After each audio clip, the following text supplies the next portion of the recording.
Welcome to the ultimate guide to financial freedom. Today we're diving into the secret of paying off your mortgage faster. Now your mortgage, of course, is the biggest expense that you are going to have singly in your life. If you're ready to say goodbye to decades of debt and save big on interest, this is the video for you guys. We're going to be breaking down 3 different ways to pay it down, pay it off, and get rid of it, following my own journey. And I'm going to give you some personal advice as well. So let's go ahead and get into it. When you get into the dream of home ownership, it's not about having a 10, 15, 20, 30-year mortgage, whatever it may be that you got. It is about owning your home. It is about being completely debt-free, guys. So again, in this video, we're going to be covering 3 different ways to pay off your mortgage faster and also show you some tips and tricks to make this happen. Now, number 1, bi-weekly payments. A lot of people don't realize when you look at bi-weekly payments, you are actually making 26 payments versus the traditional 12 payments that you're making or the 24 payments that you're making on a regular basis if you're doing it twice a month. With the bi-weekly payments, there are 26 pay periods throughout the year. You are essentially paying 13 mortgage payments in a 12-month period, which can be super beneficial to paying off that mortgage much faster. Now, you have to make sure that your lender does not charge any fees for this, or as well as they give you the ability to actually pay it off faster. Some institutions know this trick and know well about it and do not allow you to put extra money towards the principal or paying it off. By making that extra payment, you can cut roughly 4 years, that is right guys, 4 years off of a 30-year traditional mortgage, depending on your rate. Could be higher or lower depending on exactly where you finance this home at. Now, with that being said, guys, that is a huge amount of savings. When you think of your monthly bill, what you're paying in principal and interest, if you're cutting 4 years, for most people, you're talking 40, 50, maybe even more $1,000 that you're cutting out of the cost of that mortgage, which is absolutely crazy to think that the longevity over that amount of time, you're saving that much money. Now, the second one we look at is a lump sum payment. Now, some people do prefer this method versus the bi-weekly payment, and the reason is they come into money at different lump sums. So if you're someone who is commission based, and let's say one paycheck is much larger because you do get a commission, you can put a portion of that rate onto the principal as long, again, as your lender allows you to do that. Now, in addition, most of us do get tax returns every year. That money might not be used for vacations or debt repayment or bills. You could actually put that down on your house, trying to really chisel away and knock that down. Now, this of course will reduce the principal amount, but it will not affect and will not change your payments. However, it will affect your payments going forward. Now, let me explain what I mean by this. So if you have a mortgage, let's say for $500,000, you throw $50,000 on that mortgage. Now, essentially, it is down to $450,000. Your term is not only going to be significantly lower, but also for the interest rate calculations, when you look, now it is going to be calculated on that $450K, not on the $500,000. This is going to be the most important, guys, when you have a newer mortgage. With the newer mortgage, the interest is kind of front loaded because of course it is set on the balance, the outstanding balance of the mortgage. When you first get the mortgage, it is going to be the highest balance of that mortgage period that you're going to have. That's why I said at the beginning, guys, you can get more bang for your buck if you're putting more money on there, because bringing down that principal means over the next 10, 20, 30 years, you're going to be paying less interest in its entirety. And the final one we look at, guys, the third one is refinancing to a shorter term. Now, this can be very tricky and you do have to pay close and special attention to this. If you built equity in the home, interest rates have dropped since you took out the mortgage, consider refinancing to a lower term. Now, again, this is where a lot of people do get stuck, and I do not want, if you start with a 30-year mortgage, let's say you get 3 or 4 years in, now mortgage rates are much lower. Moving to the new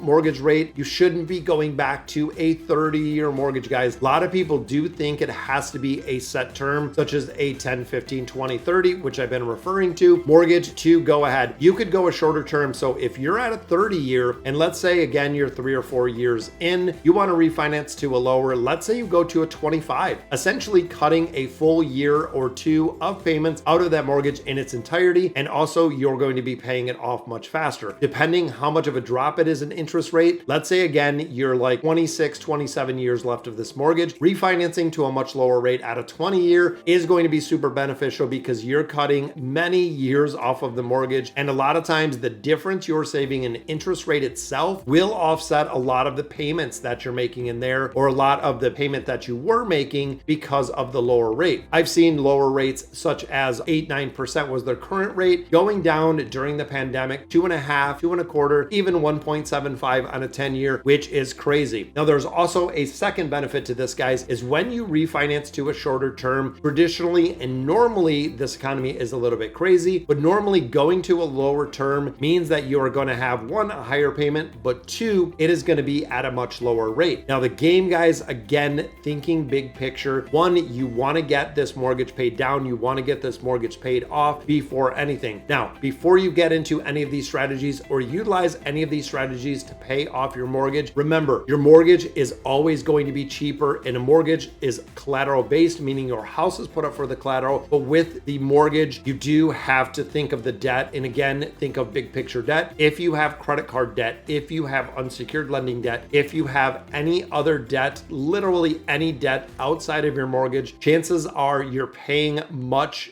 higher rates for the debt that you have sitting outside the mortgage, which I would highly recommend, being a financial counselor, guys, to pay off the high interest debt first. It is a game changer. When you start eliminating that debt, when you start eliminating those monthly liabilities, now you have the ability to accelerate the bi-weekly payments, to put more of a lump sum down there. Even looking at going to a little bit of a shorter term, it makes sense again to pay off the credit cards, to pay off the auto loans, to pay off all of the bills essentially outside of your home before you get to the point of really paying it off and paying it down. Also, when you look at investing, and this was a video we did a little bit ago, the investing piece versus paying down the mortgage, this again can be very conducive to what kind of situation you're in and what personally makes sense to you or your financial goals. This is a point where you're going to have to take a hard look at the financial goals that you have in your life. What is most important? Is it going to be the financial freedom of having the home paid off free and clear, or is it going to be having the investment there for retirement? Now, when you get into retirement, you don't want to have the mortgage, guys. You want this paid off in full, but it could mean putting a lot of money into an investment account. When you hit a certain point, let's say you hit, 100,000, 200,000, whatever your goals may be, when you get to that point, you withdraw a certain portion of it, pay off the mortgage, and then the mortgage is done. You can continue with your investment journey. The thing is, with mortgages, guys, especially if you have a very low rate, you have to make sure and mathematically calculate, take the logical approach, and the mathematical approach is the way that I see it. I know a lot of emotions and a lot of things are driven when it comes to mortgages, when it comes to investment strategies, things of that nature, but you really have to break it down to the nuts and bolts of what makes sense for you based on your financial goals and based on your financial situation. So, all right, guys, so that'll do it for today's video. Let me know in the comments what you guys think, and if you've started paying down your mortgage, definitely let me know what it is at. And as always, thank you guys for watching.